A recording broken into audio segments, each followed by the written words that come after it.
plein débat sur la loi anti-gaspillage. Ce constat, face aux défis écologiques, la bonne volonté ne suffira pas.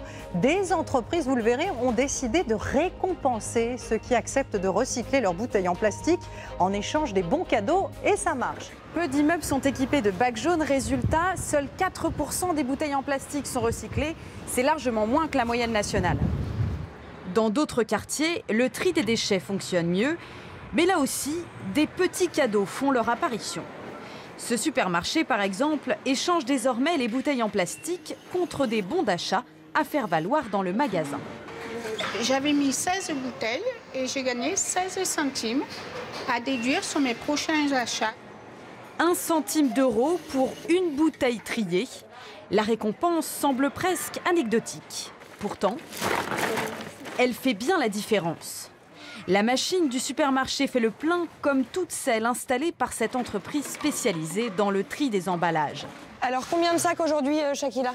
3 sacs? Il y a 3 sacs collectifs.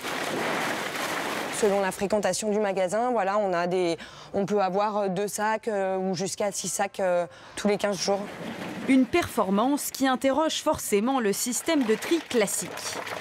Pour le directeur, aucun doute, récompenser est le seul moyen de provoquer les comportements vertueux. Même en étant très motivé, très bien éduqué, les taux de tri avec des bacs de tri, des points d'apport volontaires vont plafonner à 60% de taux de tri. Quand on touche au porte-monnaie, il n'y a pas de mystère, on dépasse les 90% de taux de tri.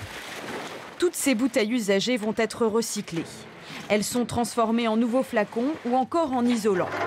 Une filière de recyclage qui a de beaux jours devant elle. Nous jetons quotidiennement 25 millions de bouteilles en plastique en France.